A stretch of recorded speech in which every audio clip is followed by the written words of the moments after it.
Así como presentadores del Oscar. Buenos días a todos, bienvenidos a Fundación Casa de México en España. Soy Susana Pliego, directora de Cultura, y a nombre de nuestra directora general, Jimena Caraza Campos, les doy la más cordial bienvenida a esta nueva edición del encuentro organizado en conjunto con el Centro de Estudios Mexicanos, UNAM España y Fundación Casa de México.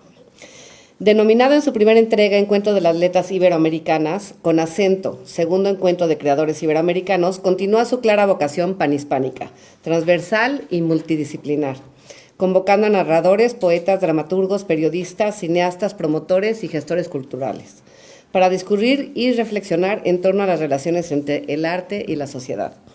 Distribuido a lo largo de 3 días, el encuentro ofrecerá 5 mesas de discusión, una sesión excepcional del ciclo Conversaciones Transatlánticas, una velada poética y un concierto de clausura, donde podremos disfrutar de nuestra excepcional muestra del quehacer musical actual de México.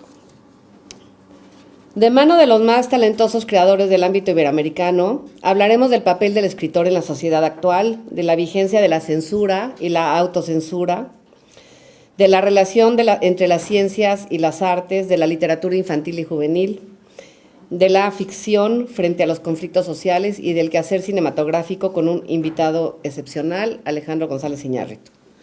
En suma, las instituciones organizadoras refrendamos una vez más nuestra clara voluntad universal y cosmopolita, convocando a la gran comunidad cultural de la que formamos parte y con la que compartimos 2 legados fundamentales, la lengua y nuestros orígenes. Por todo lo anterior, agradecemos de manera particular a los escritores Jorge Volpi y Fernando Iwasaki, quienes han seleccionado con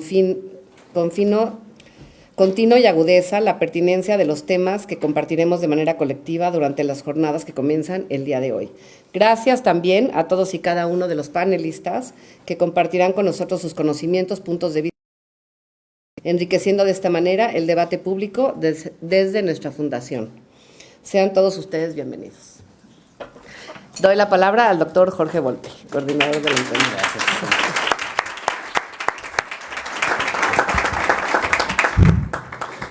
Muy buenos días a todos, a todas, a todes. Gracias por acompañarnos esta mañana aquí en Casa de México, que se vuelve la casa de toda América Latina y de España a lo largo de estos días. Quiero agradecerle a todo su equipo, particularmente a Susana, que en este momento acaba de darnos la bienvenida, y desde luego a su directora general, Jimena Caraza, y a todo el equipo que hace posible este encuentro, también a todo el equipo de la UNAM en España, que ha sido también fundamental para poder llevar a cabo este evento, y agradecer también desde aquí a la Diputación y al Ayuntamiento de Málaga, que han colaborado con nosotros, primero en Verdial, allá en Málaga, hace unos días, donde estuvieron muchos de los participantes, y que hace posible que estén también muchos aquí ahora en Casa de México. A nombre del rector Enrique Graue también un saludo, me pidió darles, estuvo hace muy poco aquí en España en estos días. Y a lo largo de estas 3 jornadas, ya Susana ha sido suficientemente elocuente del objetivo y de las actividades que tendremos, no solamente estas mesas de discusión, donde en esta ocasión estamos incorporando, a diferencia del año pasado, que hicimos más bien un panorama temático de cada uno de los géneros literarios y artísticos después de la pandemia, y ahora estaremos tocando algunos temas centrales de nuestro tiempo, algunos temas que están en la agenda de la discusión pública. También queríamos darle en esta ocasión un lugar especial al cine, con la presencia de Alejandro González Iñárritu, cuyas películas además se están transmitiendo a lo largo de estos días aquí en Casa de México, y él estará presentando Amores Perros este día de mañana, después de estar en una discusión aquí también. Tener la posibilidad de ver la exposición Luchadoras que hemos hecho entre el MUAC, el Museo Universitario de Arte Contemporáneo, y Casa de México, celebrando también los 10 años de la UNAM en España. Tendremos un concierto de Verónica Valerio, que está aquí también con nosotros, y a lo largo de estos días, pues esperemos que sea una muy buena discusión sobre literatura, creación, arte, entre las dos orillas. Seguimos recuperando sobre todo este espíritu de tratar de hablar de lo que ocurre a los dos lados del Atlántico, no solo en esa división binaria entre España y América Latina, sino más bien entre los distintos países de América Latina también entre sí y la propia España, en un momento en el que España en particular y Madrid, de manera todavía más específica, parece tener una nueva masa crítica de lo latinoamericano que está provocando una enorme cantidad de fenómenos nuevos en esta ciudad en la que se pueden escuchar efectivamente todos los acentos, y por eso Con Acento es el nombre que hemos acuñado para estos encuentros a partir de ahora. Quiero agradecerle a todos los participantes por estar con nosotros, a quienes nos acompañan en esta mesa inicial y a lo largo de las siguientes jornadas, y desearles a todos la mayor de las suertes. Muchísimas gracias.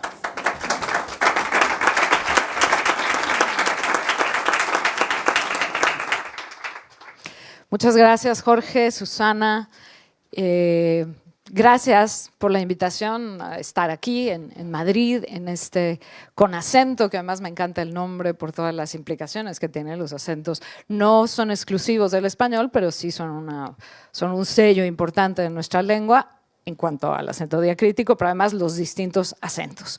Así que vamos a arrancar con esta mesa que se llama Silenciar, Callar, Cancelar, de qué se puede y no se puede escribir hoy. Yo soy Julia Santibáñez, vengo de México, soy coordinadora de la Cátedra Carlos Fuentes de Literatura Hispanoamericana, que pertenece a la Dirección de Literatura de nuestra UNAM en México.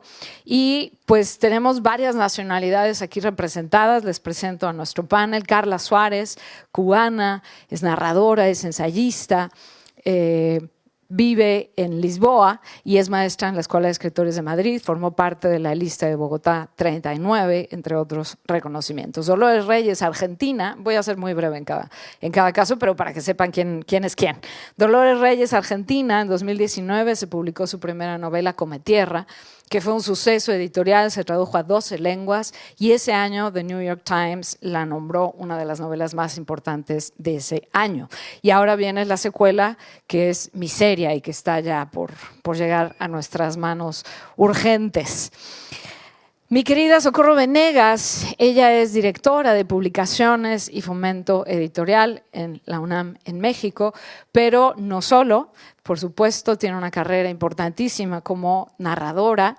Tiene libros de cuentos como La memoria donde ardía, publicado por Páginas de Espuma, y el más reciente, Ceniza Roja, que es una suerte de diario ilustrado por Gabriel Pacheco, precioso. Y bueno, pues además ella es la mamá, comillas mamá, intelectual de Vindictas, esta colección que reivindica a mujeres en la literatura y que ha sido, creo, un parteaguas que no va a tener un parangón en la historia reciente, cuando menos de nuestros países. Fernanda García Lao, argentina, es narradora, es poeta, es dramaturga, ha tenido un montón de premios en su haber y adicionalmente tiene una presencia muy importante a ambos lados del Atlántico, ya lo decía Jorge, y de eso se trata también este festival. Así que aquí está Fernanda con nosotros. Y Adrián Curiel, mexicano, vive en Mérida, Yucatán, un lugar precioso, es narrador, tiene libros de cuentos como Quien recuerda a Doña Olvido o Unos niños inundaron la casa. Y bueno, pues este es nuestro panel. No voy a gastar más tiempo, ni el de ustedes ni el de los panelistas, pero quería introducir a cada quien simplemente para tener una noción. Quiero dar un breve contexto y de ahí lanzar la primera pregunta. El año pasado, Salman Rushdie, 34 años después de la fatwa ordenada por el Ayatollah Khomeini, fue apuñalado en Nueva York con heridas que le van a dejar secuelas de por vida. Y no es el único caso de agresiones contra el autor de los versos satánicos o contra él o indirectamente. Su traductor al japonés fue apuñalado y murió. Su traductor al turco estaba hospedado en un hotel, pusieron bombas en el hotel y murieron 30 y tantas personas. El traductor se salvó, pero en fin. Este es el caso Salman Rushdie. Tenemos en la American Library Association en Estados Unidos, cada año, desde hace 20, hacen una lista de los 10 libros más solicitados en su cancelación por parte de padres de familia o asociaciones de padres de familia que quieren que no se lean en las escuelas. El último año, 2022, ya acaba de salir, lo pueden consultar ahí en internet, tuvo el 38% de incremento contra los años anteriores. Nunca había habido un incremento tan brutal, más o menos se mantenía el número. Y esto pues parece derivado de la era Trump. El asunto no es, yo no quiero que mi hijo lea esto, sino no quiero que nadie lo lea. Que ningún niño lo lea, que ningún adolescente en el país lo lea. Y finalmente en México, en otra vertiente que no es estrictamente literaria, pero muchos escritores compartimos también la arena periodística, el año pasado murieron asesinados 22 periodistas en México. Se considera que es de los países, si no es que el país más peligroso para ejercer el periodismo. En este contexto, y Dolores Reyes fue en Neuquén, quisieron censurar su novela Cometierra, que en una página, sacrilegio absoluto, menciona concha, pijas y tetas. Eso es intolerable. No es intolerable la situación que presenta de chicas desaparecidas, de una violencia brutal hacia los jóvenes. Eso no importa, eso es pecata minuto. Lo que importa es que diga esas 3 palabras innombrables. Entonces, en este contexto, lanzo la pregunta para quien quiera abrir la conversación. ¿A qué le tenemos miedo hoy como sociedad? ¿Y qué dice eso de nosotros? ¿Qué revela de quiénes somos hoy en estos temas que tienen que ver con censura, con cancelación? ¿Quién quiere empezar?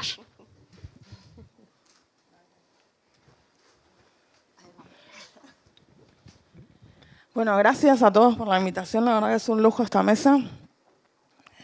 Si bien es cierto que el año pasado tuve un intento de cancelación para escuelas secundarias con esta fachada o máscara de la asociación de padres y madres muy preocupados por lo que iban a leer sus hijos, en realidad, eran actores políticos muy claros que siempre están atacando cierto tipo de textos, ¿no?, que tienen que ver con la libertad de las mujeres, sobre todo, decidir sobre su cuerpo y sobre su placer. Entonces, identifiqué muy bien de dónde venía este intento, pese a que muchísimos diarios hicieron eco y fue terrible, ¿no?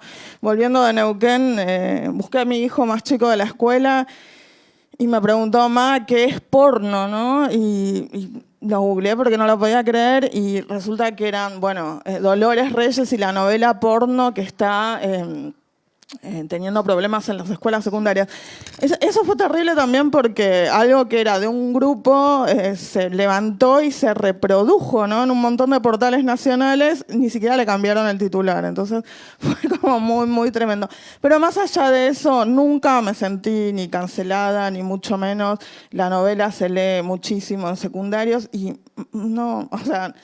voy a respetar la mesa, no vine a hablar ni de Cometierra ni de miseria en particular, pero sí quería hacer una aclaración que me parece interesante, ¿no? Sé que la mesa habla de cancelar a la hora de escribir, algo que no concibo, ¿no? Siento que la literatura es el territorio de la libertad absoluta y que en la medida que nos sentimos no acorralados por ciertos lectores sensibles y organizaciones, vuelvo a decir supuestamente padres y madres, porque ahí se puede llegar a enmascarar cualquier sector muy fácilmente, sobre todo las intolerancias y los totalitarismos, enseguida toman la fachada de la familia, ¿no? Como si lo mío no fuese una familia también. Y los escritores, tendremos nuestras diversidades familiares a las cuales no ponemos como máscara a la hora de buscar callar a otros. Pero quería hacer la aclaración de la diferencia a la hora de escribir y la diferencia a otro tipo de acciones que me parecen sí interesantes, ¿no? En Francia, hace unos, no recuerdo bien, pero 6 o 7 años, un director de cine, justamente Jean-Louis Trintignant, se bajó de un festival internacional porque se iba a encontrar ahí con, que la banda central, ¿no?, del festival, la banda de música, el cantante era el asesino de su hija, ¿no?, Marie Trintignant, asesinada en 2003. Por supuesto que la vida de las mujeres vale 5 minutos de cárcel o 10, ¿no? Es algo que nos muestran todo el tiempo. Entonces, este hombre que fue juzgado y que fue en su momento pasó unos, no sé, no voy a mencionar el periodo de tiempo porque A, no me lo acuerdo, y B, siempre me resulta irrisorio. Me parece totalmente lícito bajarse, ¿no?, de una mesa, un festival, un encuentro con un femicida, con un dictador, con un asesino, con una persona que promueva la violencia, con un negacionista, ¿no? Algo que pasó hace poquito en la Feria de Buenos Aires. Iba a haber un acto negacionista hacia, bueno, la dictadura y los 30.000 desaparecidos, algo que se está repitiendo y se está incrementando en Argentina. Entonces, quiero diferenciar muchísimo, ¿no? Hablar de la cancelación puede ser a veces ambiguo o polisémico, y entonces me parece totalmente lícito decir, bueno, yo me bajo, yo no comparto mesa, no estoy de acuerdo con el negacionismo, no estoy de acuerdo en sentarme con un feminicida, y menos si es un feminicida como en este caso de alguien como una hija. Me parece que eso es un acto, y es un acto político totalmente lícito. Ahora bien, creo que la mesa está orientada hacia otro punto, que es suerte de acorralamiento y de decir, bueno, sobre esto se puede escribir y sobre esto no, con estas palabras se podría escribir y con estos lenguajes de un sociolecto bajo no, porque es vulgar, porque no se puede construir belleza poética con, bueno, las hablas populares, algo que no estoy para nada de acuerdo. No existiría en Argentina el tango si fuese así. Claro, no existirían tantas cosas. Y esto que cuando nos sentamos entre nosotros nos parece hasta irrisorio, ridículo o básico, bueno, desafortunadamente va creciendo y es de un nivel a veces de anacronismo increíble, ¿no? Se busca cancelar escritores con una mirada totalmente ahistórica, ¿no? Como eso es muy impresionante, como si tuviésemos que tener un cierto sistema correcto de valores que es totalmente actual de hace 5 minutos y trasladarlo a la literatura en cualquier momento y en cualquier época. Me parece, bueno, peligrosísimo, muy chato, ¿no? Como que justamente nuestro trabajo tiene que ser en el marco de la más absoluta libertad, no solamente de temas y de tópicos, sino del trabajo con las lenguas. Bueno, no hay literatura sin ese trabajo con plena libertad. De acuerdo. ¿Quieren añadir? Gracias. Pues bueno, muy buenos días. Es un honor estar aquí con ustedes. Bueno, coincido con Dolores. Yo creo que el arte es el espacio de libertad por antonomasia. Y en principio, la literatura no debería de haber ningún tema a priori que estuviese prohibido, que estuviera de antemano cancelado. A mí esta mesa me ha hecho recordar mucho el caso de Thomas de Quincy, cuando él publicó del asesinato considerado como una de las bellas artes, que desató una polémica enorme, ¿no? Y de Quincy, con mucho humor, decía que si uno empezaba cometiendo un asesinato, luego dejaba de ir a misa, y que por eso era muy preocupante que alguien cometiera un asesinato, ¿no? Pero bueno, eso y otros casos parecidos al de Dolores, por ejemplo, Aura de Carlos Fuentes, que en México recibió también una censura tremenda por una escena donde se describió una escena amorosa, donde había una especie de Cristo, pero era una mujer que era Aura, que se abría de brazos y que era penetrada. Y eso molestó muchísimo a un ministro e hizo todo lo posible para también alentar una campaña de desprestigio y tratar de eso. No solamente que no se leyera en la escuela, que no se leyera más Aura de Carlos Fuentes.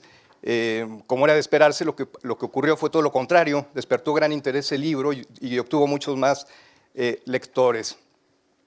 Creo que estamos en un tiempo en que se confunden muchas cosas, estética y ética, ideología y arte, y eso lo vuelve todavía mucho más complicado. Y si a eso sumamos el asunto de las redes sociales, se vuelve todavía más complejo.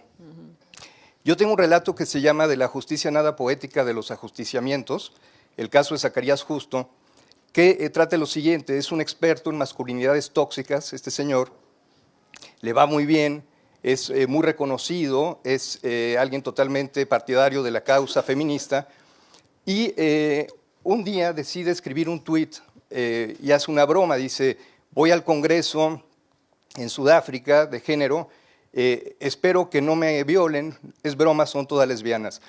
Y este comentario viene de un caso real que ocurrió con Justin Sacco, que fue una mujer que trabajaba en una empresa de publicidad y que tenía muy pocos seguidores. Escribió un tuit diciendo: voy a Sudáfrica, espero que no me dé SIDA, es broma, soy blanca. Ella lo dijo así, por supuesto una estupidez absoluta, y tomó un vuelo que era de Estados Unidos a Reino Unido y luego de Reino Unido a Sudáfrica. Y mientras ella volaba, se volvió trending topic mundial.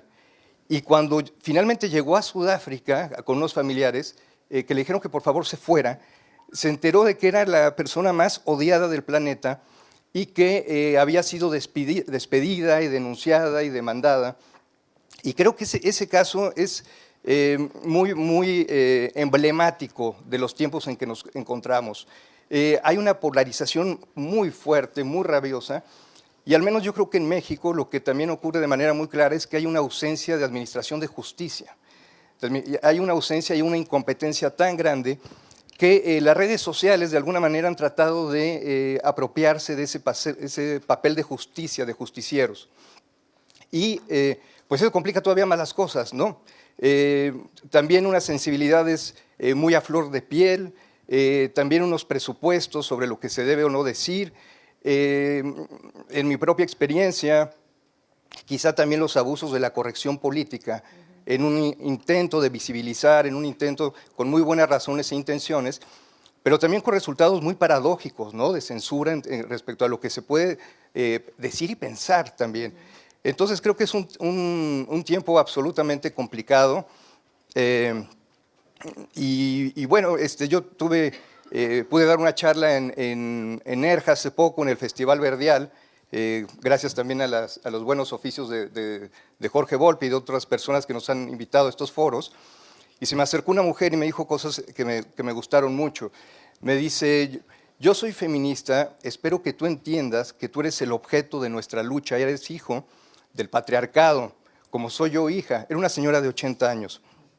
Me dijo: yo pertenezco a la segunda ola. Dice: yo sé que tú lo entiendes, yo sé que tú entiendes que eres el objeto de esta confrontación, lo quieras o no lo quieras. Y me quedé muy atento escuchándola. A todo esto yo no había, creo, dicho nada imprudente, estábamos hablando de otros temas, pero me dijo: pero no estoy de acuerdo con otras actitudes de las feministas más radicales, por ejemplo, incendiar a Borges.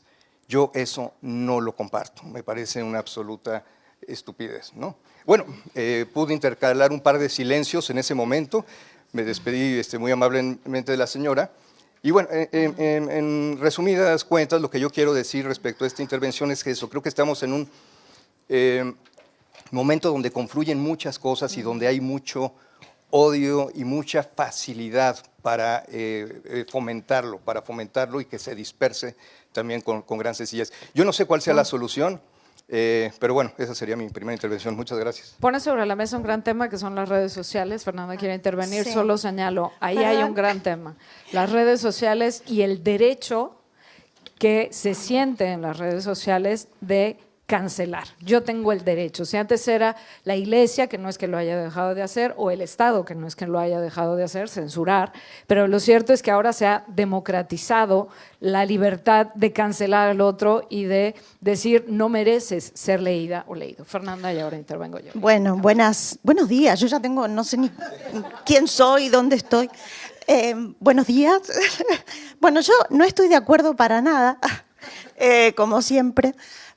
Trabajo un poco de ir en contra, ¿no? Es como, no creo que esta sea una época particularmente difícil.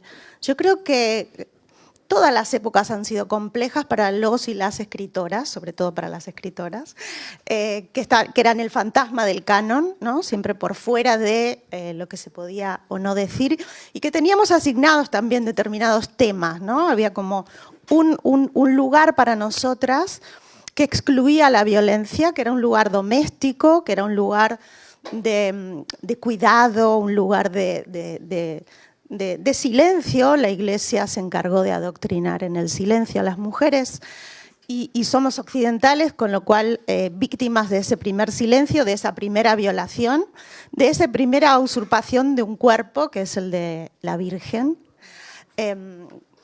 con todo lo que eso implica, ¿no? Como el primer vientre subrogado sin pagar, porque, digamos, el señor la utiliza y viene el hijo, claro, encima una paloma, que es algo, bueno, bastante complicado. Y que hoy no podríamos contar, no podríamos hacer ese relato sin ser señalados. Yo creo que la verdadera literatura, ¿por qué digo verdadera, no? Me refiero a la que nos pone en riesgo a quienes escribimos, porque creo que quienes escribimos venimos con una herida previa, ¿no? Si todo estuviera bien en nuestras vidas, no necesitaríamos escribir, dejamos de hacer un montón de cosas, le robamos tiempo al tiempo, devoramos ese tiempo por un texto que no sabemos si va a encontrar algún cómplice o no. Después, cómo va a ser leído es otra instancia, ¿no?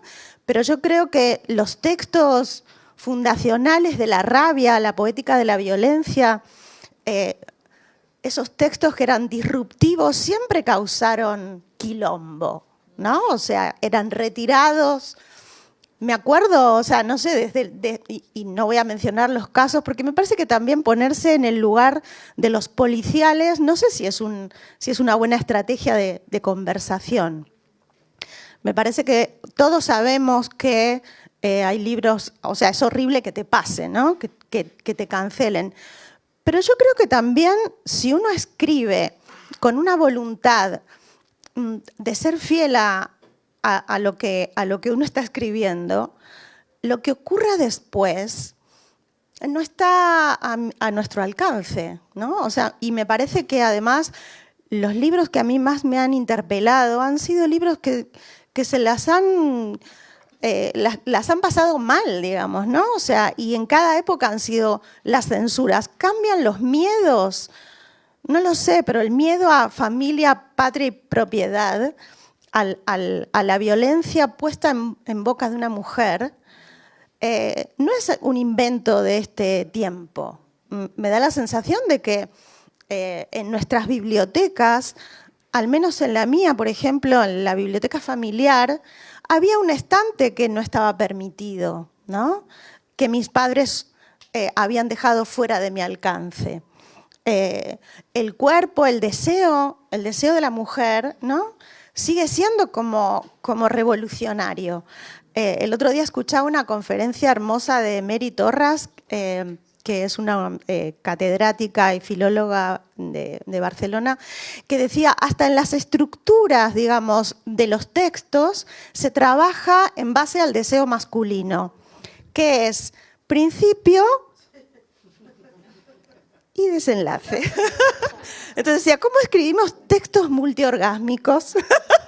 Y me pareció como una cosa interesante de pensar, che, tal vez podemos pensar las estructuras también, esos cuerpos internos de lo que estamos escribiendo desde otros lugares que nos pertenezcan, ¿no? Después, lo que está asignado, la tematología femenina. Yo creo que, yo escribí un libro que es Nación Vacuna y siempre pensaba, si hubiera sido Fernando, hubiera sido un quilombo.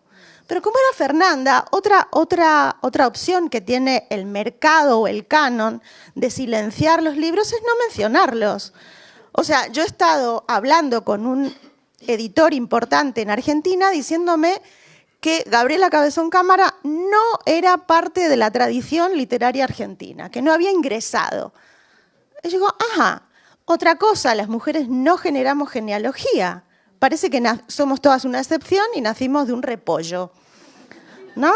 ¿Por qué? Porque no tenemos maestras. ¿Cuáles son nuestras referentes? Yo creo que parte también de terminar con el silencio actual es terminar con el silencio anterior, nombrando a nuestras referentes, por eso lo de Vindictas es, claro, editándolas y poniéndolas en circulación y en valor.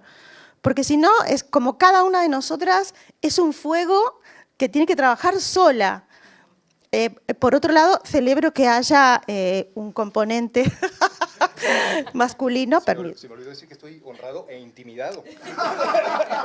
Bueno, ya era hora de que alguien se intimide, pero me parece buenísimo que nos mezclen, ¿no? Porque si no, las mesitas también de mujeres hablando de sus cosas, ¿no? Entonces el Club de Toby de los hombres. Claro, Club de Toby, ahora es Club de Rosa. Entonces, bueno, buenísimo como mezclar, empezar a teñir, a contaminar. Yo creo que la libertad absoluta para escribir no existe y todas lo sabemos. Hay cosas que yo no voy a escribir porque también se filtra mi ideología crítica frente a algunas historias. No voy a escribir, yo pensaba, yo podría escribir como Lamborghini, ¿no? No lo sé, me acuerdo de ese texto de Bolaño que dice, Lamborghini me da miedo. El niño criminal, ¿no? O sea, el niño proletario. Claro, ¿somos capaces de escribir esas violencias sin un espíritu crítico? ¿Naturalizando esa violencia? Creo que no. Pero por otro lado, si ocurriera, ¿no seríamos también víctimas de la corrección política señalando que eso no se puede hacer? Pregunto. Claro, es que es muy gracioso porque al principio nadie quería hablar y ahora todo el mundo quiere hablar. Lo sé. Bueno, buenos días, encantada de estar aquí, encantada de compartir este panel maravilloso. Yo quería hablar, o sea, mientras hablaban iba haciendo así cositas que me iban saltando.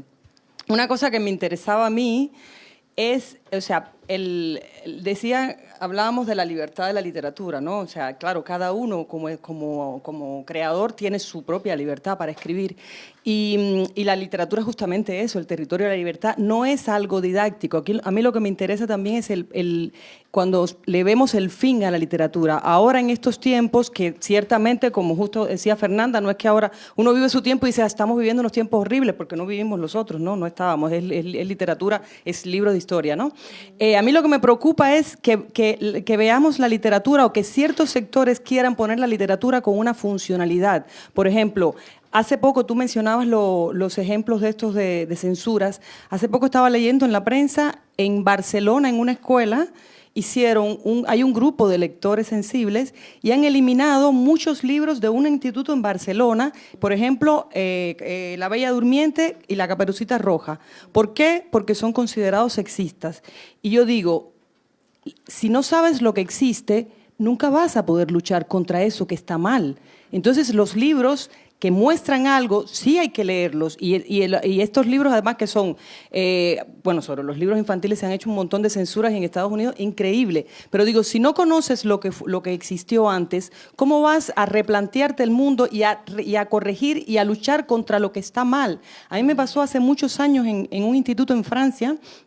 Yo tenía una novela que, eran unos muchachos jóvenes y había uno que era con la cocaína siempre, le decían el merca, y yo fui a presentar la novela a ese instituto, contentísima, la profesora me recibe y me dice, estoy muy feliz porque por primera vez la directora del instituto me ha dicho que viene para recibir a la autora, que ella nunca viene cuando traemos autores. Y entonces, hicimos la charla, qué sé yo, la directora estaba ahí, las preguntas, y la primera que levantó la mano fue la directora, y su pregunta fue, ¿usted no considera que en su novela tenía que haber escrito que las drogas son malas para los jóvenes? Y le dije, no, es usted la que tiene que hacer eso. Son ustedes los maestros. Yo escribo la historia. O sea, nosotros contamos las historias porque la literatura lo que hace es poner sobre la mesa los temas para que se vean, porque no vivimos, yo por ejemplo he vivido tantas experiencias gracias a los libros, todo me formé leyendo libros y he sido de todo gracias a los libros, eso me lo dan los libros y el pensamiento. Y lo que pasa ahora, yo creo más la preocupación que me da a mí este tiempo, que lo fomentan las redes y todo, es que lo que vamos más sobre la forma que sobre el pensamiento. O sea, toda esta manía de aniquilar y cancelar es porque déjame mi territorio seguro, esta silla, yo me siento segura aquí, esto es lo que yo conozco. Cuando me abres la ventana y me pones a pensar, ya hay terreno movedizo y la gente piensa. Y ahora a mí me preocupa, lo que más me preocupa de las redes y de toda esta, porque las redes lo que hacen es, o sea, antes uno hablaba en el bar y eso se quedaba en el bar. Ahora el bar es, o sea, en 2 minutos, todo el mundo se enteró. Y lo que pasa es que pensé en el bar y se me fue a la cabeza. Perdón. Eso. Decía, lo que fue la forma y luego nos convertimos en repetidores. Somos como repetidores. No, hay una urgencia de decir, pero en realidad no estamos diciendo tantas veces, estamos repitiendo, compartiendo.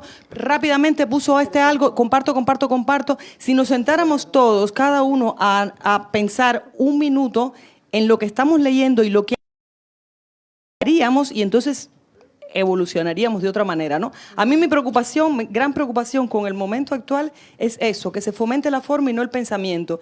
Y me da miedo, como decías tú, a veces hay algunas situaciones que me dan miedo, pero más que miedo es susto, porque el miedo paraliza y cuando te paralizas las cosas se quedan así. Yo creo que con muchas cosas ahora, por eso son importantes estos encuentros y son importantes estos debates, porque además que generen ideas, porque si uno se aterroriza con lo que está pasando, no hace nada y sigue pasando y nos come el lobo. Y no quiero que me coma el lobo.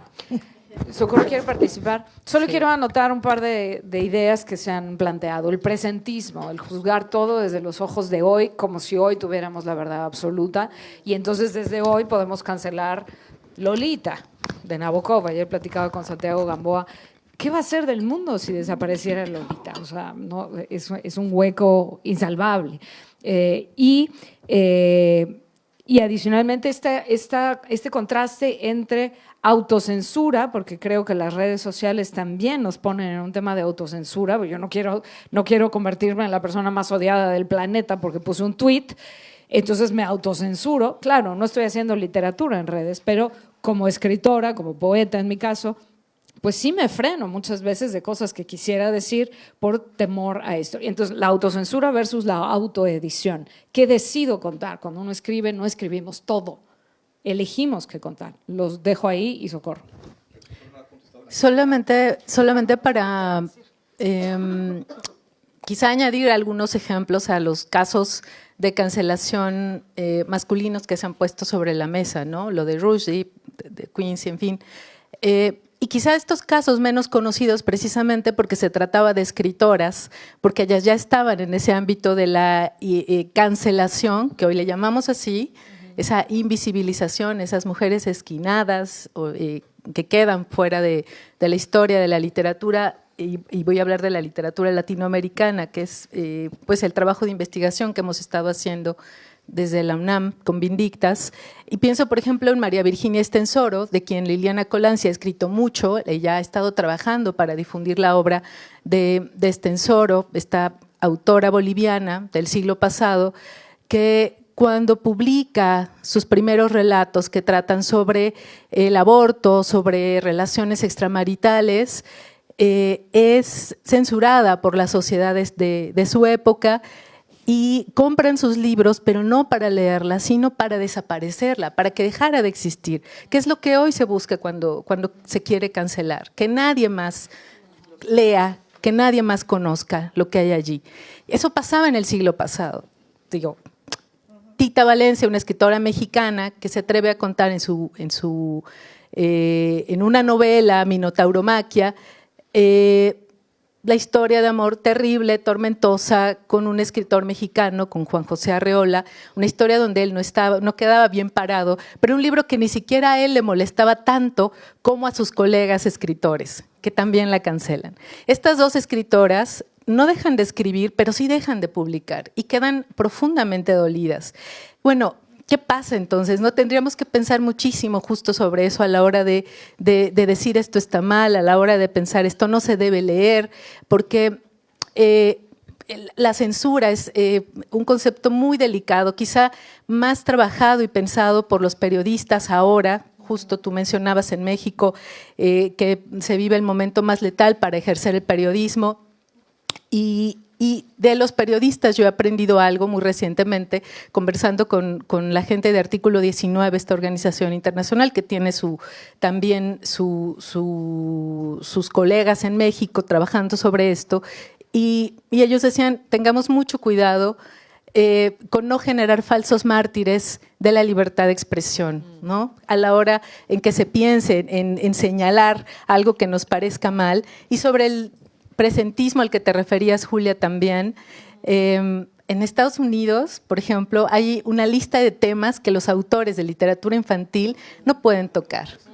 Algunos tan absurdos como casas con alberca, ¿no? Porque no todos tienen acceso a una alberca, por ejemplo, ¿no?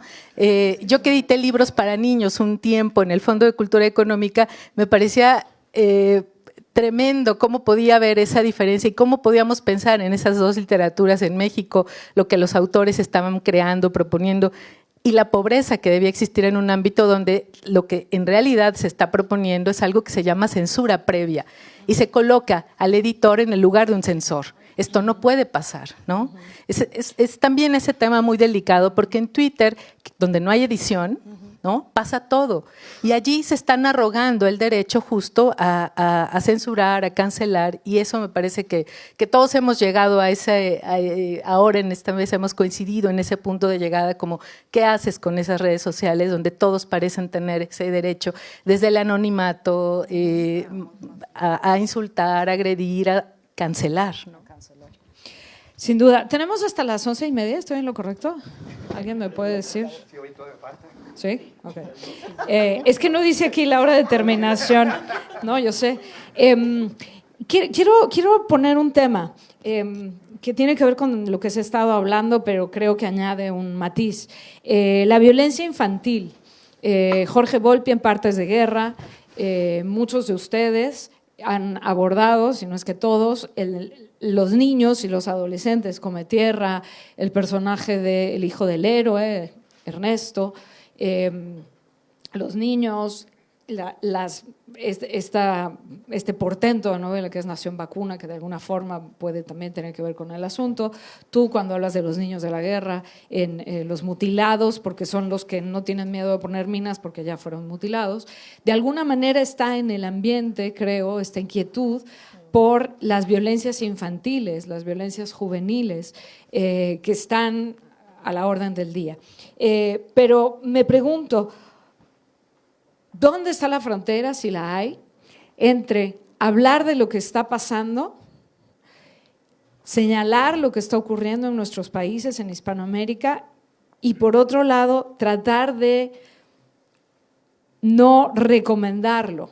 Juan Villoro dice, y me parece que es muy puntual su punto de vista, la literatura no recomienda lo que hacen nuestros personajes, la literatura lo pone ahí. Pero lo cierto, o bueno, no sé si lo cierto, esa es mi pregunta, si niños leen novelas donde matan, asesinan, descuartizan, empalan, trituran a otros, no sé, pasa algo ahí que tendríamos que estar haciendo como escritores en temas tan sensibles como la violencia infantil que está ocurriendo, pero no porque tengamos que enseñar ni porque tengamos que tener una utilidad como autores, pero en temas sensibles como ese, uno, y dos, que tiene todo que ver, creo que estamos de acuerdo en que en general la libertad de expresión es base de nuestro quehacer como escritores, pero hay puntos complicados. ¿Qué hacer con la libertad de expresión de los neonazis, de las expresiones de odio? Ahí sí se clausura, se censura, se cancela, no se cancela. ¿Qué hacemos con casos que son francamente violatorios de los derechos humanos? ¿Hasta dónde? Cuando además son los primeros en decir, no, esta es mi libertad de expresión. Estos dos extremos, digamos, o estos dos casos que creo que se tocan en algunos puntos, ¿qué opinan? ¿Qué hacemos ahí? Bueno, varias cosas, ¿no? Primero, qué manera de subestimar a los lectores adolescentes, jóvenes, infantiles, niños, ¿no? Cuando son los lectores más honestos que hay, mucho más honestos que todos los que estamos en esta sala, que quizás un libro no nos gustó y nos saludamos y nos sonreímos. Vayan a una escuela y traten de poner la cara cuando hay algo que no les gustó a adolescentes o a niños, y del primero al último van a estar con una cara terrible y te lo van a decir en la cara. Me pasó muchas veces ir a escuelas y tener adolescentes paradas cruzadas de brazos diciéndome, pero ¿cuántos años tenía Come Tierra cuando salía con un policía? Eso no puede ser. ¿Por qué mataste al perro en la novela? O sea, darles a los adolescentes y a los niños una supuesta literatura que para mí no es, o sea, son textos baja línea, moralizantes, horribles, hablan de un montón de cuestiones, ¿no? Primero de subestimar a esas personas, ¿no? Futuros o ciudadanos, ¿no? Futura gente que va a intervenir políticamente. Es terrible, ¿no? Porque además después se los expone, ¿no? Me pasó ir en México y ver todos los días las tiendas de, no sé cómo se llaman ahí, donde venden periódicos diarios, ¿no? Y las fotos de los cuerpos mutilados, expuestos muchas veces de las mujeres a unas violencias y unos titulares así que es imposible que no se vean.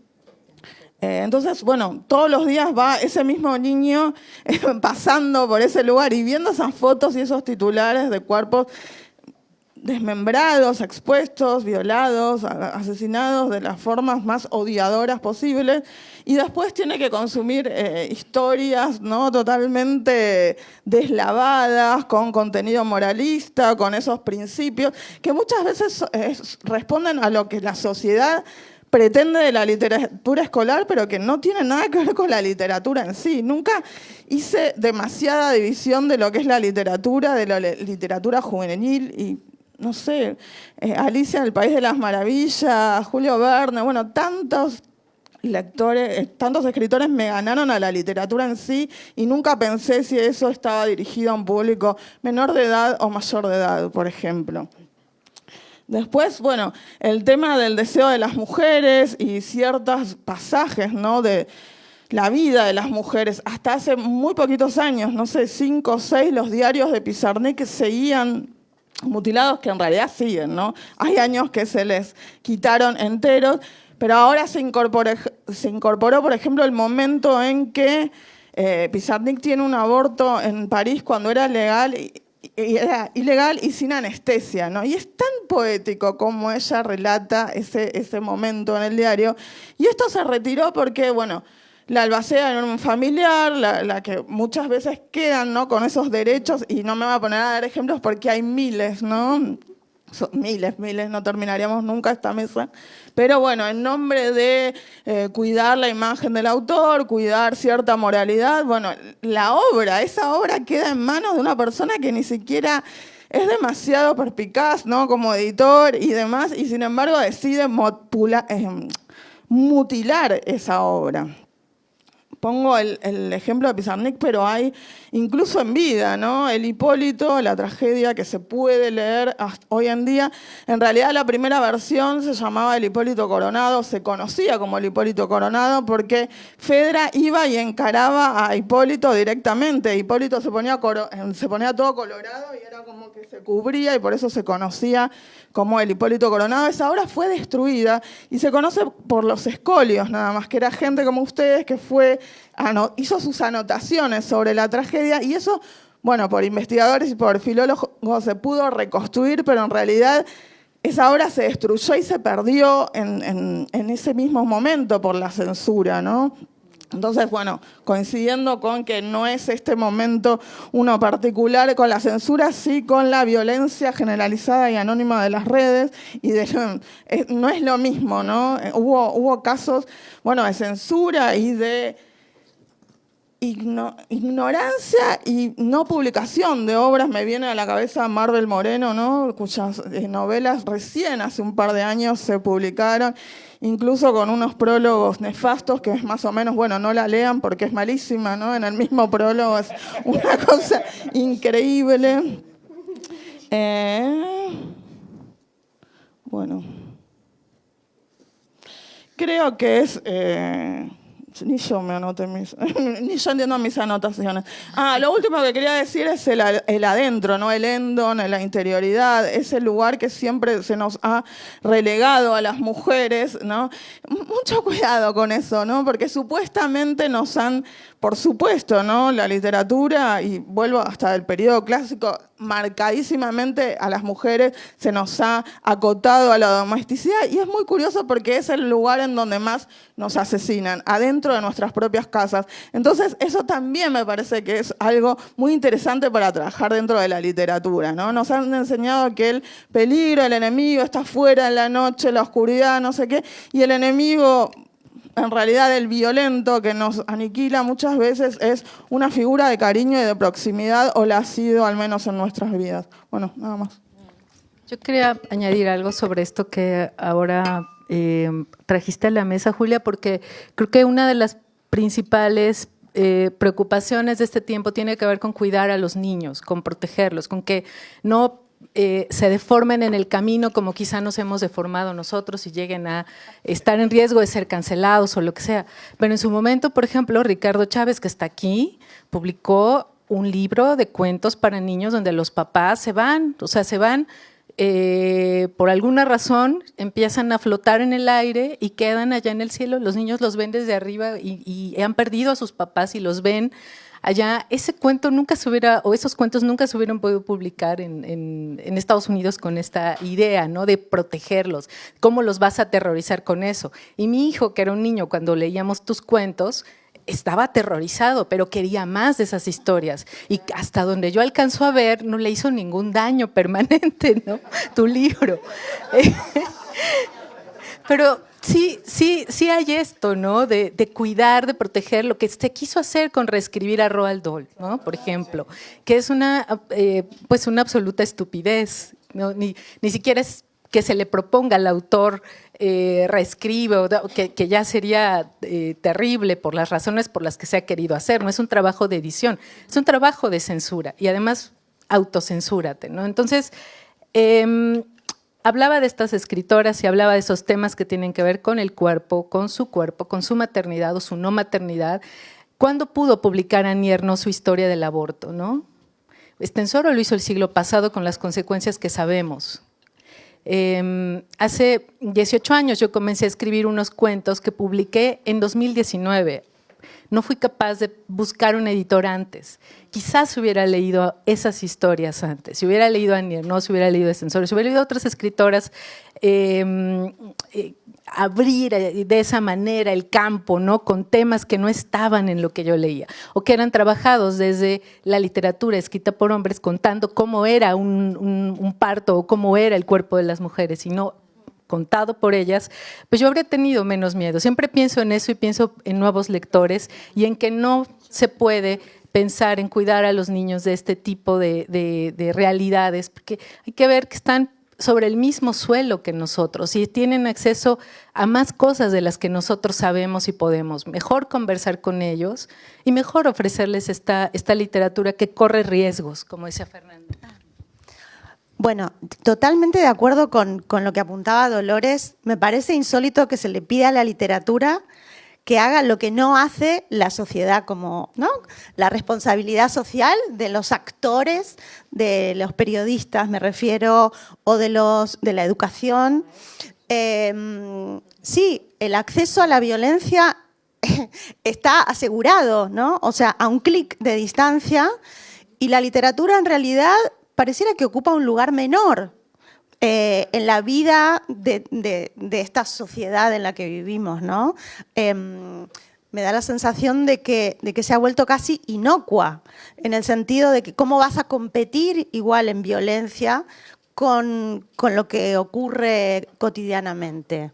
Y esto es, a ver, me parecía también interesante en relación a lo que decía Socorro, de estas lecturas previas. Me estaba acordando de Klaus y Lucas, ¿no?, de Agota Christoph, un libro alucinante, súper potente, donde no se moraliza tampoco y donde hay escenas muy reprochables desde la corrección política de esa niña con un perro, ¿no?, que hoy digo sería escandaloso, pero a mí me parece que es saludable escribir con ese permiso. También creo que, a ver, cuando una se pone a escribir, no creo que te pongas a pensar en cómo impactar o cómo molestar o cómo, ¿no? O sea, el tema de la temática de moda sino que es lo que a una le toca, ¿no? Es como, cada uno tiene como, creo, su propio programa de escritura, o escribe contra lo que ya escribió, o escribe abriéndose a partir de otras lecturas también y dialogando con otras cosas. Pero Pero yo igual voy a incorporar algo a la conversación que no tiene mucho que ver, pero que es que toda escritura igual implica un silencio, ¿no? O sea, escribimos tanto como silenciamos en los textos, pero no con este afán moralista o correctivo. Sí, la literatura no viene a corregir el mundo, ni siquiera viene a representarlo, ¿no? Viene a mostrar otras cosas, otros misterios, otras oscuridades. ¿Qué hacemos nosotras con nuestra propia violencia? Que es lo que, a partir de lo que vamos a escribir, las violencias padecidas, ¿no? También somos explotadas y explotadoras, de alguna forma. Hacerse cargo también de esos deseos de revancha. Yo siento rabia cuando escribo muchas veces. Y me parece que parte de la libertad de ser escritora es poder transmitirla. Porque me parece poderoso también. Digo, los hombres se arrogaron ese lugar y me parece bárbaro. Yo quiero ser épica, no solo lírica. Me gusta matar personajes, lo paso bien.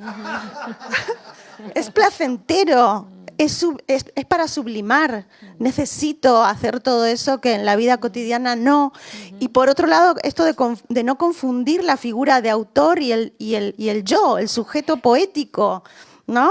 Quiero explorar también siendo hombre. ¿Por qué tengo que escribir como mujer? Yo no escribo como mujer, yo escribo desde mi cuerpo, con las experiencias, ¿no?, que he heredado.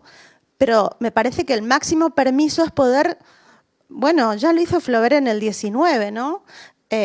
Arrogarse el derecho de ser Madame Bovary. Yo quiero ser un señor, ¿no?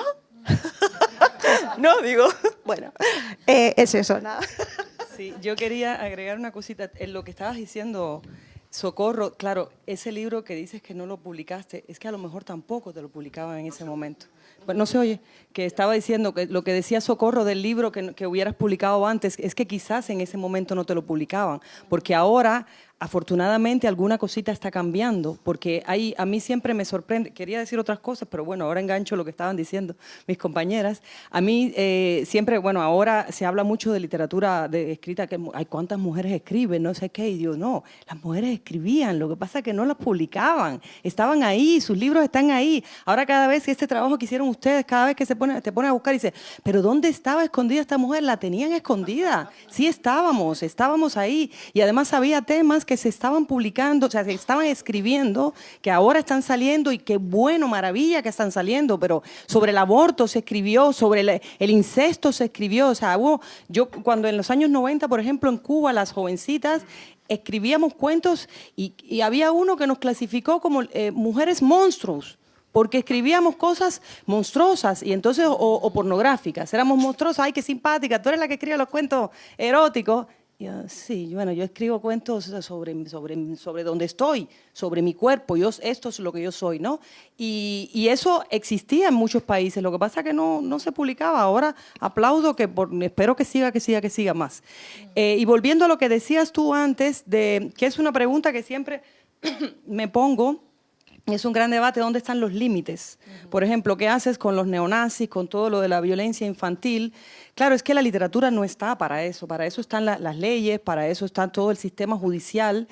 La literatura lo que hace es sacar las cosas, ponerlas ahí, ponértelas para que te enteres de que esto también existe, este mundo. Tú no vives en tu burbuja, este mundo existe. Y los niños... O sea, los niños tienen, casi todos los cuentos clásicos infantiles son terribles. Tú hablabas del libro de Ricardo, que tu hijo encantado, claro, te da miedo, pero tú quieres más, porque quieres explorar lo que no conoces, porque quieres saber otra cosa, con la tranquilidad de que cierras el libro y eso no está aquí, aunque después te lo lleves al sueño, ¿no? Pero bueno, es otra cosa. Después se dice que la literatura, que los libros no venden. Entonces, ¿cuál es el miedo? Si los libros, si no se venden, entonces deberían, que se publiquen todos estos libros, total, nadie los va a leer. Basta que enciendas la televisión o que pases y veas los periódicos y así puestos ahí y ya ves un montón de violencia, ¿no? Por eso es que hay un libro también que quería citar, que es un libro para mí maravilloso, uno de mis grandes libros de los que me llevaría a la isla, que es El Señor de las Moscas. O sea, y en El Señor de las Moscas, que es un libro que también pasó por toda su censura, claro. ¿Por qué? Porque muestra las bestias que somos, o sea, lo que podemos ser, todos esos niños en aquella isla, en lo que se pueden convertir. Pero claro, si uno lee, es un poco lo que decía Fernanda, ¿no? O sea, toda esa maldad pasa a otro lado y uno se queda bueno. Entonces leamos, hay que seguir publicando eso. Yo siempre digo, mis personajes son más malos o son más inteligentes que yo no, otra cosa. Pero cuando uno saca todo eso, entonces ya no lo vas a hacer, puedes matar, puedes hacer cualquier cosa y eso se va a quedar ahí. Y si luego hay alguna persona que tiene algún problema, como el asesino de Lennon que estaba con el guardián en Centeno cuando mató a Lennon, pues y entonces el libro se quedó ya como un libro ya, o sea, un crucificado, un libro maravilloso. Pues bueno, si el asesino tiene buen gusto literario, pues aplausos por su literatura y a la cárcel por asesino. Hay un libro de un escritor español, José Ovejero, que tiene un libro muy interesante, Escritores delincuentes, que hace todo un repaso de muchos escritores y bueno, ya esto es otro tema, separar la vida del autor con su obra, ¿no? De muchos escritores y escritoras también creo que todos son escritores, voy a analizar. Sobre escritores que, claro, que han ido a la cárcel por robo, que han asesinado, y que independientemente de su obra, que es otra cosa, o sea, son dos mundos diferentes. Tenemos hasta las 11:15, ¿no? 11:30, ok. Perfecto. No, ninguna prisa, solo no me quiero montar en alguna otra cosa que vaya a ocurrir. Bueno, hago un comentario telegráfico entonces para llegar a las 11:15. Quería empezar respondiendo un poco a Fernanda, que creo que en realidad estamos de acuerdo. Quizá lo expresé de una forma un poco simplista. Todas las épocas tienen sus dificultades, no quería decir que esta fuera especialmente, o que sí tiene sus cosas muy, muy notables, sus características. Y una de ellas es también esta obsesión por la reparación retroactiva, la justicia retroactiva, desde los criterios de la contemporaneidad, modificar los textos anteriores. Yo en una época estuve estudiando las novelas de piratas del siglo XIX, latinoamericanas o hispanoamericanas, mejor dicho. Y di con un ensayo magnífico en un sentido y cuestionable en otro, de una argentino-canadiense, Nina Gervasi, que estudiaba estas novelas, pero las estudiaba desde la indignación. Por ejemplo, El filibustero de Justo Sierra le parecía una historia eficaz, pero le molestaba mucho que no se destacara el papel de las poblaciones mayas, que ni siquiera fueran mencionados, y que a la mujer se la tratara como un objeto. Y bueno, literalmente el texto sí, si uno lo ve, puede ir por ahí, es una lectura válida. Pero yo creo que lo que hay que hacer es leer con contexto, ¿no? Que era Justo Sierra, cómo se pensaba en el siglo XIX. Y lo mismo creo que está pasando con todas las cuestiones de los monumentos y de la justicia, esta retroactiva y restaurativa, ¿no? Desde la contemporaneidad hacia atrás. Y eso me lleva, aunque parece que no tiene relación, al caso de Roald Dahl, que tú también mencionas, Socorro, ¿no? Y esta idea de, por ejemplo, suprimir palabras que puedan ser ofensivas para los niños, que ya no haya niñas gordas, sino niñas grandes, ¿no? Este tipo o lo que mencionaba Dolores sobre las albercas, ¿no? Porque alguien que no tenga alberca o Socorro se puede llegar a ofender. Y como el sol no se puede tapar con un dedo, yo creo que, pues sí, no hay manera de esconder a los niños y a los jóvenes lo que es la literatura, y aunque creo que la literatura sí puede llegar a tener una función pedagógica, no es pedagogía, entonces no tenemos por qué confundirla en ese sentido, y yo creo que más bien hay que acompañar en la medida de lo posible, pero no censurar ni tratar de, en este subestimar a los lectores, decidir qué pueden o qué no pueden leer, porque eso nos convierte también en una especie de policías, ¿no? Había otra idea respecto a esto. Bueno, me encanta que mates personajes, por cierto. Yo también escribo con mucha rabia, creo que es una forma de sublimarse. También creo que hay que separar lo que se escribe y al narrador del autor en sí mismo, ¿verdad? Y que puede haber una persona detestable y que sea un gran escritor, también mujer u hombre, eso no importa. Y bueno, pues entonces eso es lo que yo quería comentar y pues sí, creo que no hay que tapar ni esconder Y esto creo que nos lleva a otro tema importante, que es el de la hipocresía social, ¿no? Por un lado, una normalización de la violencia, decapitados, gente que sangra todo el tiempo en los noticieros que son prácticamente sucursales de nota roja. Y por otro lado nos escandalizamos si un niño pueda llegar a leer una escena en donde hay un encuentro sexual o donde hay lo que sea, ¿no? Entonces creo que ese es otro tema sobre el que se podría discutir mucho, la hipocresía social que también impera. Pues de alguna manera creo que todos han mencionado que la literatura incomoda y quizá es una de las funciones de la literatura, sacudir, molestar incluso, irritar.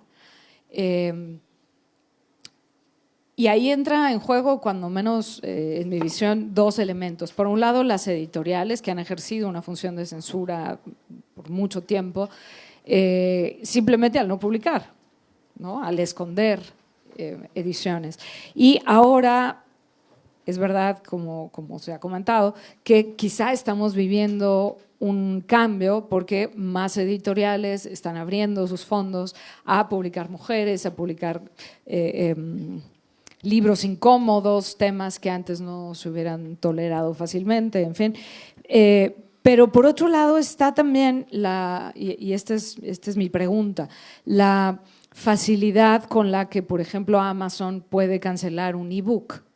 Los libros físicos, creo, tienen una ventaja muy importante hoy día.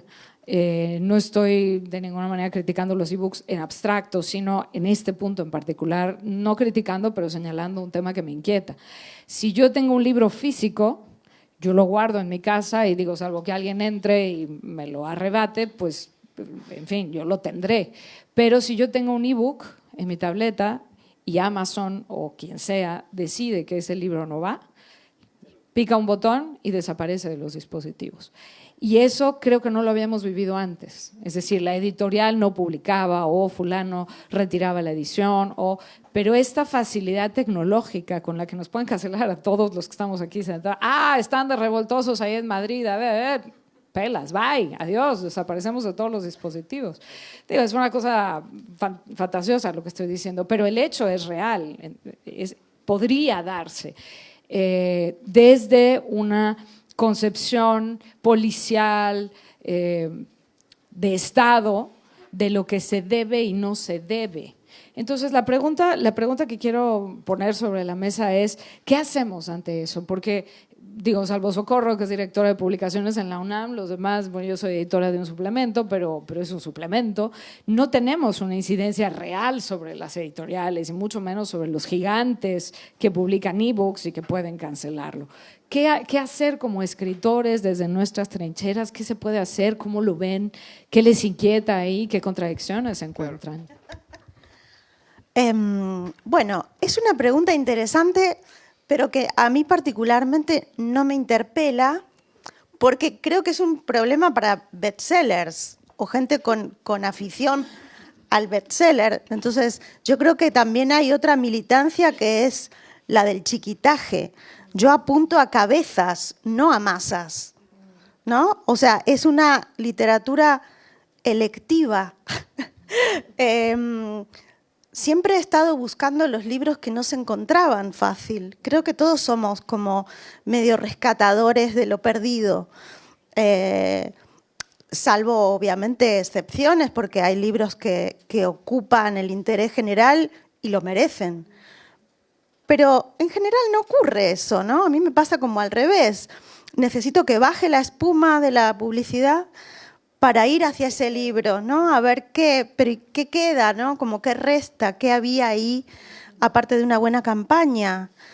Entonces a mí me parece que, a ver, la virtualidad efectivamente hace mucho más sencillo el hecho de visibilizar o invisibilizar, pero a nivel masivo, y la literatura que a mí me interesa no es tan leída, ¿no? Incluso si vamos hacia atrás con clásicos, Pizarnik es muy mencionada, pero ¿quién la ha leído?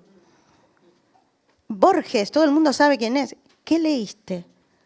¿no? Hablemos de La intrusa de Borges o de Emma Suns, ¿no?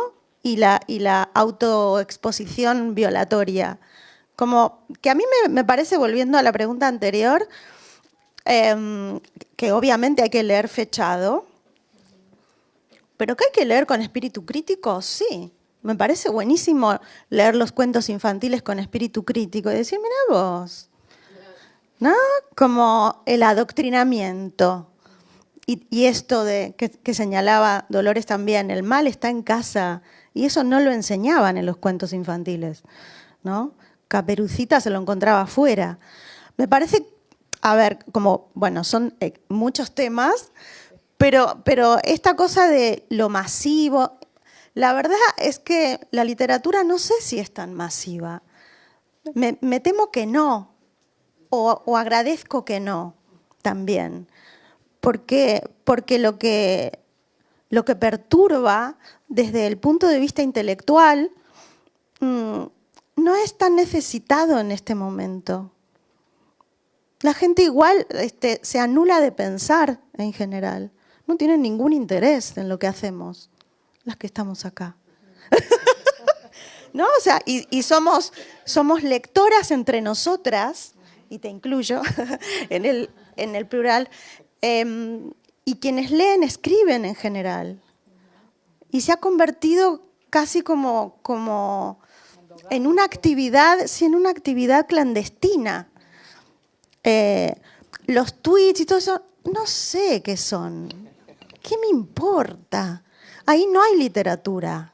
Ahí hay unos caracteres y un señor millonario atrás, ¿no? Como le damos una importancia excesiva, me parece. Eso, por ahora. No, un breve comentario, y es algo sobre lo que estaba conversando hace poco con Jorge.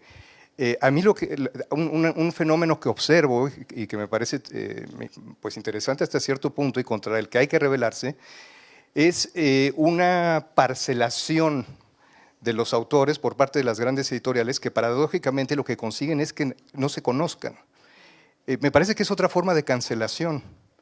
Es decir, hay una editorial que es un sello importante, que publica, pero que no permite que ese autor trascienda las fronteras porque no entra en un mercado que no sea el mercado nacional.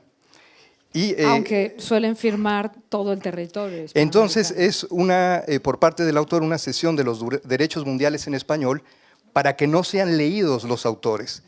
Y eso me parece un fenómeno sobre el que hay que hablar más y pues rebelarse también, ¿no? como autor. Sí, yo quería agregar una cosita, que estoy no 100% de acuerdo con lo que decías, y ahora digo porque sí, bien, porque oye, ¿qué pasa? Así que a mí, por ejemplo, el Twitter, bueno, no tengo Twitter, tengo solamente Facebook, solamente resisto a tener Facebook, que además soy turista de Facebook, porque siempre digo a todo el mundo, soy turista de Facebook, porque cuando entro, hace 2 meses que me escribió alguien, ay, qué vergüenza.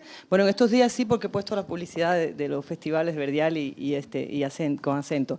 Pero a mí no me gusta mucho Facebook, las redes sociales, porque me parece una agresividad tremenda, me parece que perdemos mucho tiempo, que estás ahí tratando de razonar, y no es que estás tratando de razonar aquí con gente con la que se puede razonar más o menos con lo que te interesaría razonar, sino que cualquiera entre y te diga, tú pones una cosa, no sé, pues yo soy cubana, imagina, pones una cosa sobre Cuba, ups, y te salen los extremos de todos los lados, y es además insultos y no sé qué. Bueno, eso no me gusta en general.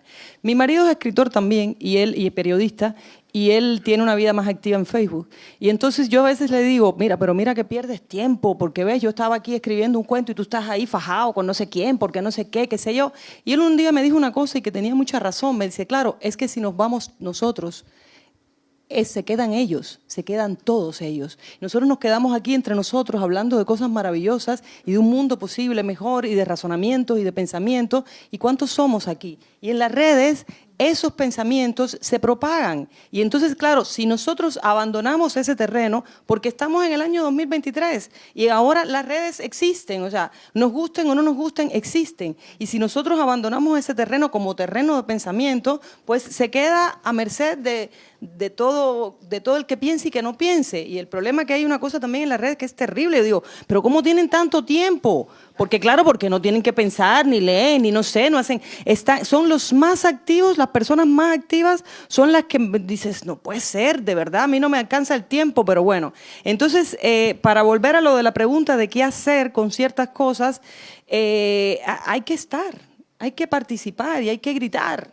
Y no sé, y una de las vías ahora, desgraciadamente, te digo, estoy diciéndolo yo que soy la turista de Facebook, pero desgraciadamente yo creo que sí no podemos, o por lo menos no abandonar todos. O sea, y me gusta mucho, hace muchos años, claro, uno seguía, por ejemplo, leía un periódico y leía la columna de opinión y eran personas que te abrían distintas maneras de pensar o te abrían al conocimiento de otras cosas. En las redes es muy difícil, tienes que buscar mucho para ver dónde está, porque ahora todo el mundo es especialista de todo. O sea, todo el mundo es especialista de literatura y dice esto sí, esto no, y además con no sé, en una hora pueden destruir al libro más maravilloso, con varios likes y de ahí. Bueno, entonces ahora hay que buscar mucho, pero yo creo que quien sea como yo, que no puede, porque no puedo estar tanto tiempo en Facebook, bueno, por lo menos participar y estar ahí en esos lugares de pensamiento para que por lo menos se propague eso, porque si no, seguiremos siendo un gueto maravilloso, pensante y solitario. En la Dirección de Literatura de la UNAM estamos muy presentes en redes porque son maneras de captar audiencias. Y los jóvenes a los que queremos llegar, no solamente llegamos a jóvenes y no solo nos interesan jóvenes, pero sí, también ellos. Y ellos están ahí. Están ahí. Si queremos llegar a ellos, tenemos que estar en las redes. Entonces, estamos muy activos, inventamos ahora qué hacemos, ahora un videíto. Acaba de hacer la cátedra Carlos Fuentes, acabamos de hacer un video que a lo mejor ninguno de los que estamos aquí daríamos un clavo por él, y bueno, llevaba más de 100,000 vistas, no sé qué barbaridad, donde una chica le pregunta a una estudiante de la Facultad de Filosofía y Letras, ¿qué libro de literatura contemporánea estás leyendo en español? Pues fulano, pero es absolutamente pues casual, una conversación que uno no pensaría, bueno, una locura de, no 100,000, no recuerdo cuántos tenía, pero en fin, muchísimas vistas y likes y comentarios, y entonces gente que empieza a involucrarse con lo que estamos haciendo, y de pronto no es que vamos a lograr convertir a alguien que no le importaban los libros en un gran lector, pero es verdad que se van acercando. Entonces, bueno, en ese sentido me parece que coincido un poco más con tu visión de hay que estar ahí si queremos comunicar lo que estamos haciendo, ¿no? No, quiero aclarar solamente que eso es gestión cultural, me parece bárbaro. Pero la función de una escritora o un escritor, o sea, bueno, sí, tenemos que estar ahí porque si no, no existimos. No, mínimamente, no, mantener vivo el asunto, pero si estás escribiendo, o sea... Y quizá no convertirnos en influencers o querer ser influencers, que eso ya es, digamos, muy otra cosa. Tenemos poco tiempo, quisiera lanzar una última pregunta. En la reciente Fiesta del Libro de la Rosa en la UNAM, Claudia Piñeiro hablaba sobre Pablo Neruda, Confieso que he vivido, donde él reconoce en primera persona haber violado a una mujer. Y Claudia preguntaba, ¿y qué hacemos con esto? ¿Dejamos de leer a Neruda? Un poco ya se señalaba, ¿no? Diferenciar la obra del autor o autora. Dejamos de leer a Neruda y decimos que nadie más puede leerlo, porque qué barbaridad, con esa franqueza y con ese desparpajo dice yo violé a una mujer y se sigue de frente como si hubiera matado a una mosca. O expurgamos ese pasaje de sus memorias, o qué hacemos. Y ella se autorrespondía diciendo, bueno, a lo mejor yo puedo decidir lo que yo quiero leer, pero de ahí a que yo decida lo que todos los demás pueden leer, quizá ahí es donde está la frontera que ya hace una diferencia. Entonces, bueno, la pregunta es, y con esto vamos a cerrar, les pediría que sus respuestas no fueran demasiado extensas. ¿Qué hacemos? ¿Separamos a la obra del autor? ¿Se puede separar la obra del autor? ¿O hay una cuestión ética de fondo que nos lleva a implicar una con otra? ¿Qué opinan de esto?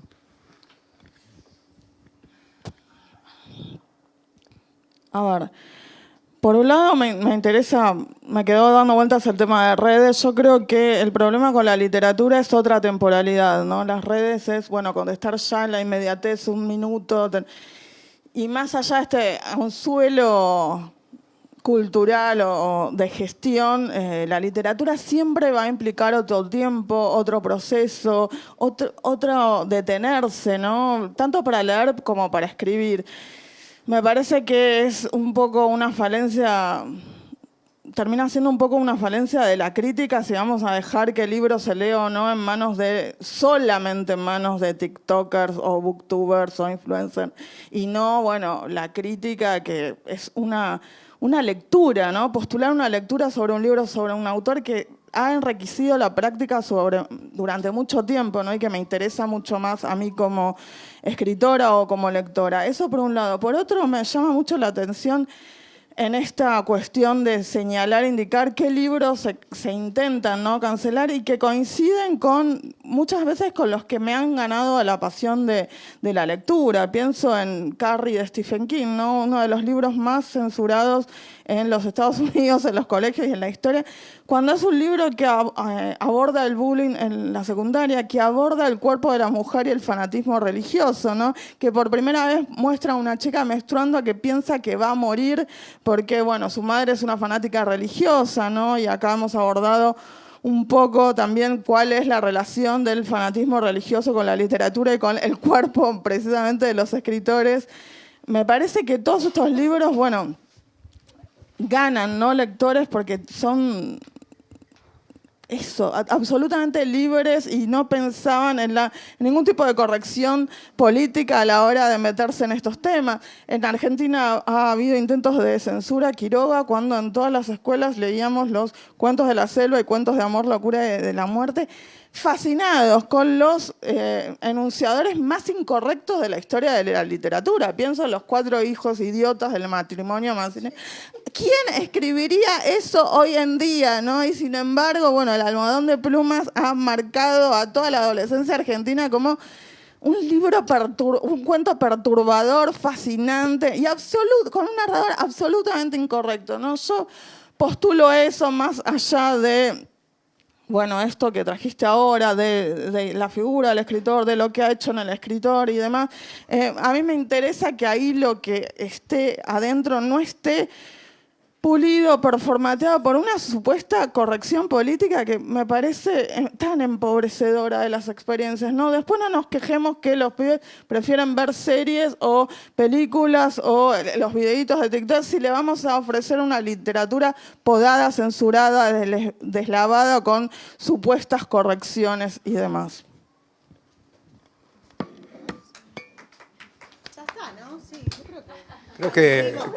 Creo que hemos respondido ya, ¿no? Sí. Pues muy bien. Terminamos a las 11:30 para que podamos tomar un cafecito antes de la siguiente mesa. Gracias a ustedes, gracias por su atención, gracias por estar. Y gracias al panel, Carla, Dolores, Socorro, Fernanda, Adrián, muchas gracias. ¿Perdón? Preguntas. Tenemos tiempo. Ok, preguntas. Sí. Lina. Yo creo que te paso el micrófono. Bueno, intento ser lo más breve posible con la pregunta porque entiendo que no hay tiempo, pero hay una discusión que viene de parte de ciertos sectores del feminismo o de los feminismos y pienso, por ejemplo, como una figura central de este pensamiento a Cristina Rivera Garza, la cuestión de la revictimización, ¿no?, de la víctima. Esta crítica se dirigía normalmente como autores hombres, ¿no?, que volvían a poner a las mujeres en un lugar de su victimización, donde tenemos novelas que a mí me gustan mucho por otra parte, como, qué sé yo, Insensatez, o La parte de las mujeres de 2666, donde tenemos cuerpos y más cuerpos mutilados y violados y torturados y asesinados de la peor manera, ¿no? Y en qué medida la literatura tiene este efecto de revictimizar a la víctima. Entonces me parecía, digamos, quería un poco si podían referirse a esto, porque también las mujeres estamos escribiendo sobre, digamos, la violencia que se ejerce contra mujeres y en qué medida es denuncia y en qué medida es revictimización y dónde trazamos la raya, o si podemos pensar en esa pregunta difícil, dónde trazar la raya. Primero, nunca leería 2006-66, la parte de los crímenes pensando en una revictimización, sino dando cuenta de otro efecto, que es la ola inconmensurable de la violencia extrema sobre los cuerpos. Me parece que ahí Bolaños significa por acumulación y que es un escritor que está pensando muchísimo la violencia hacia las mujeres. Pienso en los detectives salvajes, ¿no? Cómo las hermanas Font, en realidad una andaba con un cuchillito y se evita una violación, ¿no? Y cómo en realidad el significado de Caborca, eso que se busca toda la novela, que es Caborca hacia donde fue la poeta, en realidad era su revólver, su arma, ¿no? Que indica, bueno, cómo tienen que habitar las mujeres que quieren ser libres también. Las mujeres en los detectives salvajes, a más poetas, más libres, van armadas. Y eso me parece que es algo tan sutil que Bolaño trabaja ahí, ¿no? Y que nunca se lee y que me parece una lectura no muy acertada pensar que 2066, la parte de los crímenes tiene que ver con revictimizar, sino que para mí está enfocado por un efecto de acumulación, dar cuenta de una ola de horror. Y algo que no hablamos, es un segundo nada más, me enerva también el mundo o la sociedad o el literario, editorial, que ahora encasilla lo que podemos escribir o no, ¿no? Las travestis pueden escribir sobre la experiencia travesti, las mujeres pueden escribir sobre la maternidad, si sos negro podés escribir sobre tu negritud, si sos marrón podés escribir sobre la violencia o la experiencia marrona y nada más, ¿no? Y eso es algo que yo lo siento muchísimo. Me han metido en mesas nosotras nos reímos y entre nosotras decimos la mesa de las mamitas, porque en Buenos Aires, en Colombia, en México, otra vez maternidad y literatura, mamitas. Yo escribí con Tierra y no había una madre ahí, no había una mamita, no había nada. Me metían en la mesa de las mamitas porque tengo 7 hijos a nivel personal. Entonces es tan irrisorio, ¿no? Meterte una casilla por tu experiencia, por tu color de piel, por tu género, por tu orientación. Vos solo vas a poder escribir sobre eso. Bueno, nada más. ¿Alguien más que quiera responder a la pregunta de Lina? No. ¿O no? Ok, Sandra. Gracias, sí, gracias por la mesa, chicas, y te incluyo, Adrián.